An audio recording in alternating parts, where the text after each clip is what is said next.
Fala galera, tudo bem com vocês? Como é que estamos? Espero que estejam bem, né?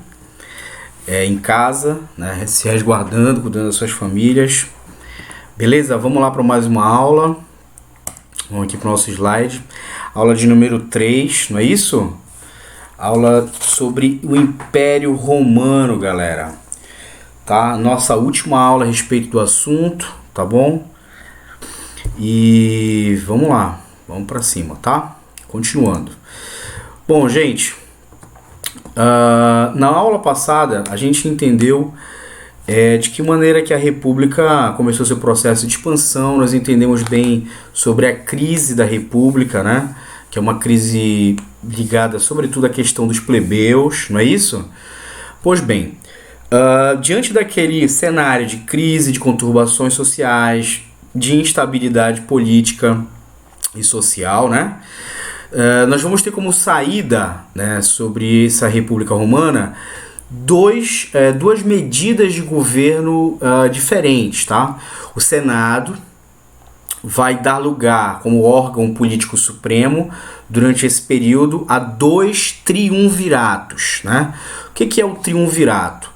Na verdade, é o poder na mão de três, William? Generais romanos. Eu lembro que eu falei na aula passada para vocês, galera, que com o passar do tempo, a figura do Senado, claro, só atendendo interesses dos patrícios da elite agrária romana, ele vai começar a ser questionado de várias maneiras. Vai perder um pouco da sua legitimidade e seu prestígio, né? Sobretudo devido a essas revoltas populares. E a figura dos generais, ela vai o quê? Se, né, fortificando em relação a esse contexto histórico, sobretudo pelas vitórias nas guerras de expansão. Pois bem, é agora que os generais romanos começam a também participar da política romana, beleza? A partir dos dois triunviratos. Trio, né, de três, e vir, né, de homem. Então são três homens no poder, tá? 60 a.C. nós temos o primeiro triunvirato. Vamos ter aí como imperadores, né? César, Pompeu e Crasso, beleza? Qual é a jogada aqui? Júlio César, ele vai ficar responsável para conquistar a parte da Gália na Europa. A Gália hoje é a atual França, tá bom? Era um povo gaulês, né? Pompeu ficou com a Península Ibérica, Portugal e Espanha. E Crasso ficou com a Síria, com o Oriente Médio para si. Então, na Europa, Pompeu e Júlio César, e Crasso no Oriente. Beleza? O que vai acontecer aí? O primeiro a levar o farelo aqui, né? Qual é a intenção desses caras? Qual é o intuito deles, né, como governadores agora de Roma? É tentar amenizar a crise da República. Nós estamos vivendo aí a República ainda. Então os caras vão tentar de todas as maneiras diminuir todo esse, né, esse quadro de desgastes aí na República Romana, beleza? O primeiro a morrer aqui vai ser exatamente o Crasso, tá? Ele vai morrer exatamente nessas guerras de expansão, tentando conquistar mais território no Oriente Médio. Ele vai, né, vai logo levar o blefe lá, vai morrer. E a partir de então, Júlio César, que está numa guerra contra os gauleses, tentando conquistar a região da Gália. Para te ter uma ideia, uma noção, quem são os gauleses? Eles são representados naquele desenho bem antigo, né, que tem quadrinho, tem até filme, inclusive, com Gerard Depardieu, aquele francês. Tem o Asterix e Obelix, né, como título, o filme. Eu acho que vocês já devem ter ouvido falar, alguns já vistos, né, visto o filme. Então, nesse desenho eles representam os gauleses, o povo da Gália, que toma lá um negócio de uma poção que dá força extrema para esse povo e luta contra exatamente a invasão de quem? De Júlio César, que é representado lá como, né, um general romano, do seu exército, a legião, tentando dominar ali os gauleses, que usam suas tranças e aquela asinha no capacete, beleza? O que era uma campanha bem fácil, né, relativamente fácil frente ao exército romano, mostrou-se muito difícil, porque o povo gaulês realmente era um povo que lutou muito, né, lutou muito pelo seu território. E isso gerava muitos gastos para os cofres públicos romanos. Pompeu começou a conversar, a dialogar com o Senado para poder o quê? Tirar o prestígio de Júlio César e mandar ele de volta para Roma devido ao alto custo, né, dessas batalhas.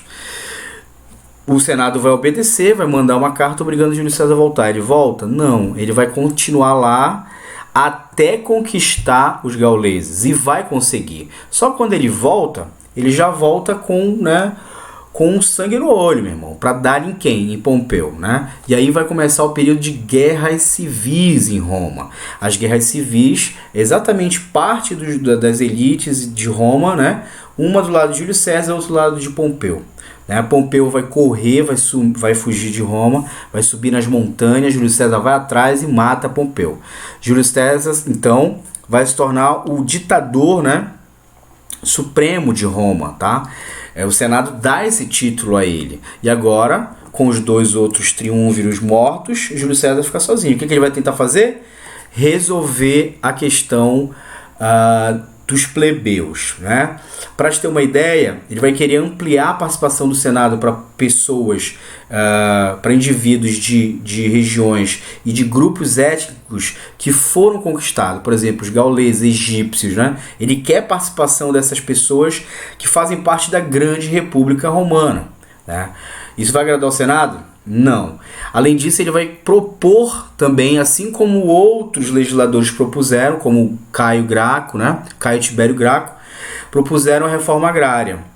Júlio César vai propor a reforma agrária. O Senado vai aceitar? Também não. Então, todas as medidas que Júlio César tomou para tentar amenizar a crise dos plebeus vai ser barrada exatamente pelo Senado, beleza? O que vai acontecer? O Senado vai lá e mata Júlio César. Inclusive, esse é o sobrinho que o mata, né? Brutus, que vem aquela famosa frase lá, até tu, Brutus, né? César derrota os demais, mas ele é assassinado por quem? Pelo Senado. Vem o segundo triunvirato, tá? 43 a.C., nós temos Marco Antônio, Lépido e Caio Otávio. Beleza? O que acontece nessa peleja aí? Otávio, eu não botei o mapinha aqui, mas eu vou te explicar. Otávio vai ficar com a Europa, com a parte da Europa, tá? Marco Antônio vai ficar com a Ásia e Lépido vai ficar com a África, certo? O que vai acontecer? Rapidamente, os três têm a mesma missão, tentar diminuir a crise romana, mas sem, né, tirar dos patrícios e dar direitos para os plebeus, né? O Senado não quer isso. O que vai acontecer? Marco Antônio, então, vai começar a invadir o território de Lépido, né? A Roma egípcia, onde Lépido, né, domina, vai derrotar aí Saulo Lépido, beleza? Marco Antônio é aquele general famoso que vai se envolver, com Cleópatra, né? Vai rolar aquele romance, Cleópatra e Marco Antônio. Cleópatra era, né, uma rainha, né, imperatriz do Egito. Era uma imperadora. E estava ali sendo dominada naquele período, mas ela, uma mulher muito inteligente, conseguiu, né, ludibriar Marco Antônio, e os dois começaram a ter uma fé, e Marco Antônio começou a parar de atender as demandas de Roma, né? O que fez o quê? Caio Otávio invadir lá o Egito, né? E aí vai ter um combate, né, entre as forças de Otávio contra Marco Antônio e Cleópatra, o que vai levar os dois a se suicidarem. Marco Antônio e Cleópatra morrem lá juntos. E aí Caio Otávio se transforma, assim como Júlio César anteriormente, num único, né, ditador supremo. O que acontece? Otávio, que inclusive era parente de Júlio César, já sabia de toda esse jogo político do Senado, né? Já sabia o que acontecia se ele fosse tentar fazer medidas progressistas, né, que transformasse de fato a realidade, ele certamente seria morto. Então o que ele decide? Põe fim logo à República, né?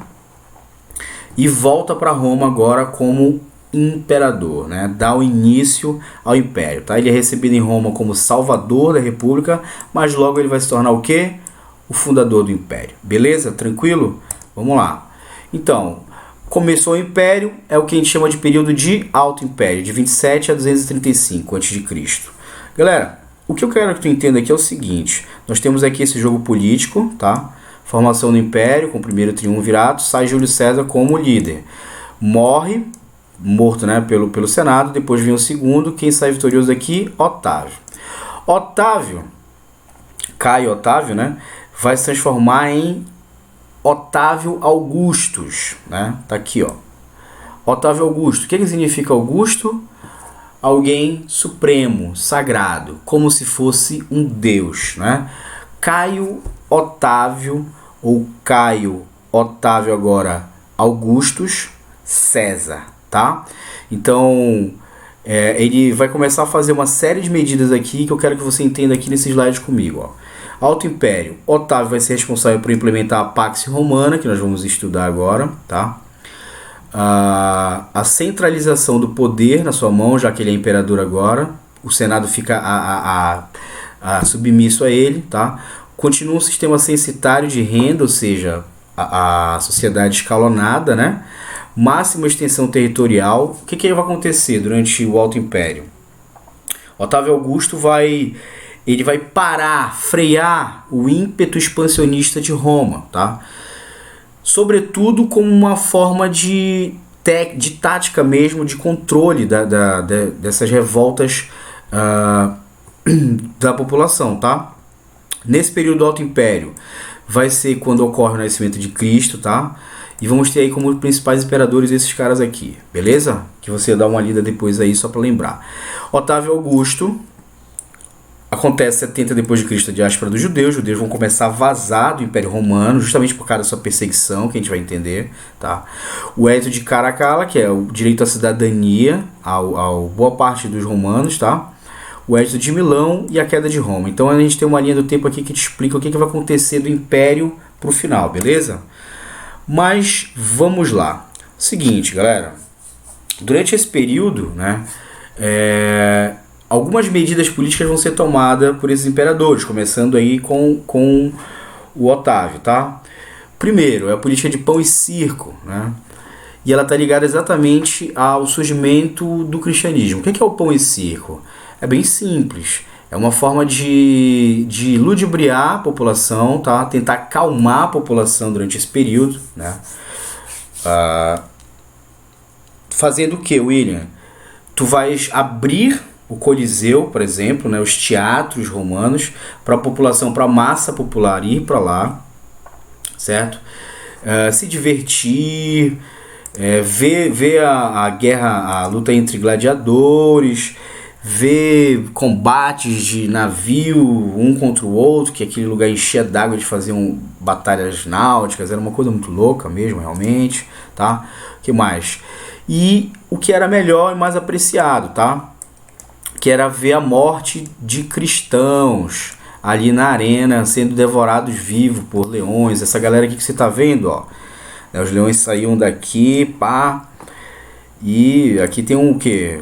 Um bando de cristãos ali na época, um cara ali clamando, pai, nos ajude, mas todo mundo ia ser devorado ali com certeza, tá? Por quê? Primeiro, a religião romana politeísta, né? Deus político ali, o cara que é visto como imperador e visto como Deus porque é sagrado, é o imperador, né? O Augustus, beleza? Então, a religião cristã monoteísta surge dizendo que tem um Deus na Galileia. Isso não vai ser aceito nunca, e aquele era um território tomado pelos romanos, tá? Então, enquanto esse povo, né, o plebeu, né, ele ia até esses espetáculos, aquilo ali era uma forma de entretenimento gratuita que o imperador estava dando, e lá eles serviam pão, vinho para eles. Então eles esqueciam um pouco da política, da sua situação social que viviam, para ficar ludibriados com esse tipo de atividade, certo? O que acontece? Da perseguição, né, do surgimento desses cristãos, eles foram perseguidos durante muito tempo, né? A cultura cristã. Só que com o tempo, cada vez mais vai aumentando o número de pessoas que aderem a esse tipo de religião, né? O imperador Constantino, então, é obrigado, né, durante o ano 303 depois de Cristo, a assinar o Edito de Milão, né? O Edito de Milão é importante, isso cai em prova pra caramba, tá? Ele traz o que? A liberdade religiosa. Você vai ter liberdade de cultuar o cristianismo. É uma grande coisa para quem era morto, né, devorado por leão. Mas ele manda erguer algumas igrejas cristãs, ele dá liberdade, porém, não te confunde, tá? A religião ainda ela ainda não é a religião romana. A religião romana ainda ela é politeísta. Quando vai acontecer de o cristianismo virar a religião oficial de Roma? Somente com Teodósio, tá? No Edito de Tessalônica, de 380 depois de Cristo. Beleza? Ali ele proibiu outros cultos a não ser o cristão, tá? Ele vai oficializar a religião cristã como a única religião do Estado, já que ele é imperador, ele decide qual é a única religião oficial desse Estado, tá? E vai começar a mandar perseguir o povo pagão. Que povo pagão é esse? Exatamente quem cultuava os deuses romanos e oriundos da Grécia, tá? O que eu quero que tu entenda aqui? Questão de prova de cobra como? Por que esses imperadores, sobretudo Teodósio, vai fazer isso? Porque a crise ela vai continuar, mesmo com essas medidas de pão e circo, de pax romana, mesmo assim a crise continua, tá bom? E é uma forma então de quê? De se apropriar, o Estado, o imperador se apropriar de propriedades, né, da elite romana, que não quer deixar de ser pagã para virar cristã. Então eles se negam ao Edito de Tessalônica. Logo eles são presos e suas propriedades são o quê? Absorvidas pelo império e pelo Estado. Então isso é uma tática de diminuição do poder da elite e enriquecimento do Estado na figura do imperador. É dessa maneira que ele vai tomar. Então não é porque ele foi lá, né, iluminado pela, sei lá, pela luz divina, não foi nada disso, é uma estratégia política, beleza? Tranquilo? Vamos entender aqui sobre a decadência desse período de Roma.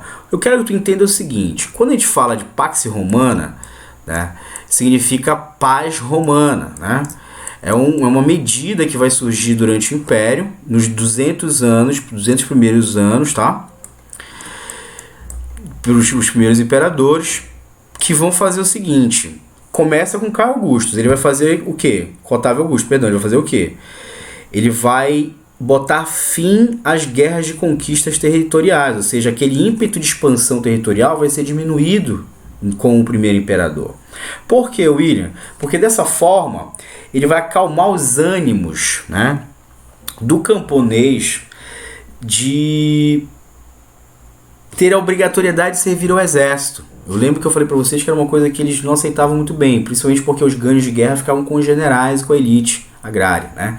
Então, o plebeu dentro ali das suas terrinhas, sem a necessidade de ter que ir, viajar, largar sua família, sua propriedade para poder lutar, isso traz uma certa paz já para a sociedade, né?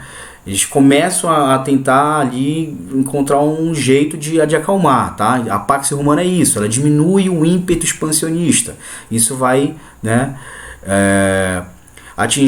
vai agir automaticamente nessa inquietação do plebeu de servir o exército. Porém, nós temos o quê? Uma grave crise que vai se formar através da Pax Romana. Por quê, William? Olha lá, uma coisa leva a outra, gente. O fim das conquistas territoriais significa o quê? Diminuição dos escravos. Porque a maior parte dos escravos romanos era por guerra, sobretudo quando foi abolida por dívida. Na aula passada nós vimos isso lá na República, né? Se a gente adquire mais escravos por guerra, se eu não tenho mais guerra de expansão, o número de escravos com o passar do tempo ele vai se estabilizar e começar a diminuir, porque esses escravos vão morrer. E se eu não estou adquirindo mais escravos, automaticamente a minha produção agrícola ela vai começar agora a diminuir também. Por quê? Porque a produção, né, a riqueza, quem gera riqueza em Roma é o braço do escravo. Então, se eu tenho pouco escravo, automaticamente a minha produção também vai diminuir. E aí eu começo a jogar de novo aquela galera para trabalhar, os plebeus. E aí vai ser o problema, porque aí vai gerar mais confusão e mais conturbações sociais. A queda na produção agrícola gera o quê? Queda no pagamento de impostos. O Estado começa a não receber tanto, a receita começa a cair, né? Isso vai gerar o quê, galera? falta de recursos no exército romano. Então Roma, durante o período do Império, ela vai criar grandes muralhas para defender o território que foi conquistado até ali. Porém, esse ímpeto, essa falta de ímpeto de continuidade expansionista vai gerar uma crise mais grave, que é exatamente a crise da Pax Romana. É a crise da diminuição de escravos, que vai diminuir a produção, que vai diminuir o pagamento de impostos, que vai diminuir a manutenção dos exércitos romanos. Isso vai facilitar o que, William? Lentamente, a invasão de povos bárbaros. Veja só você. Agora os povos bárbaros começam a adentrar o território romano. Agora veja bem, muitos professores, muitos alunos conseguem entender essa queda do Império Romano de uma maneira um pouco equivocada às vezes. Porque pensam, o que derrubou o Império Romano? Foi a invasão dos povos bárbaros. Os povos bárbaros, que a gente vai entender já quem são, vem e derruba o Império Romano. Não é bem assim, tá? Isso é lento e gradual, é um processo bem lento e duradouro, tá? Porque, sobretudo, gente, eles começam a adentrar a sociedade romana, o mundo romano, esses nórdicos, de forma pacífica, tá bom? Atenta bem para isso. Eles adentram, inclusive, pedindo lugar, pedindo proteção a alguns povos nórdicos. Sobretudo porque eles também estão sendo invadidos ali pelo norte, pelo nordeste da Europa, por um outro povo, que são os hunos, tá bom? Átila Huno, acho que você já deve ter ouvido, líder desse povo, que é nômade, seminômade, um povo que cavalga, conquistando várias enfim, civilizações e tudo, e eles estão invadindo exatamente esses povos nórdicos, e esses estão descendo, pressionando ali o norte do Império Romano, certo? Então, num primeiro momento, eles pedem até mesmo o abrigo, falam assim, olha, deixa a gente entrar aí, a gente ajuda a trabalhar, e assim acontece, vários começam a fazer comércio, a viver ali junto da sociedade romana de forma pacífica, ok? Só que depois, não, por quê? Eles conseguem perceber que Roma não é mais aquela Roma de antes, exatamente por essas crises que eu estou te colocando aqui em cima. Logo, fragilizado o exército romano, fragilizadas as fronteiras, né, suas muralhas, o povo nórdico percebe que é um momento correto, um momento certo aí, né, propício para a invasão e dominação de Roma, que é o que de fato vai acontecer, beleza? Mas antes disso, em 395 a.C., o imperador Teodósio, depois de Cristo, Teodósio divide o império em duas partes, tá? O Império Romano do Oriente, onde a capital será Constantinopla, e o Império Romano do Ocidente, a capital, logicamente, será Roma. Vamos dar uma olhada aqui no mapa? Aí, ó. Império Romano do Ocidente vai ser basicamente a Europa que a gente conhece hoje, e o Império Romano do Oriente, a Ásia Menor, o Egito, tá bom? Capital Constantinopla, que fica dividindo ali entre a Ásia Menor e a Europa. Constantinopla hoje é a capital Istambul, capital da Turquia. Beleza, galera? Pois bem, dividido aqui, qual é o Império Romano que vai cair para os bárbaros nesse processo, tá? De crise e de troca cultural e depois de invasão? Qual é o Império Romano que vai cair? É o do Ocidente, tá bom? É esse da Europa, né? Os bárbaros chegam, né? Quem eram esses caras? Povos que viviam nos limites do Império e não falavam latim. Por isso são chamados de bárbaros. Assim como os gregos, o povo bárbaro era todo aquele que não falava sua língua, né, latina, ou para os gregos não falava o grego. Então eles balbuciavam, né? É o que o romano não entendia e não respeitava a cultura alheia, por isso bárbaro, tá bom?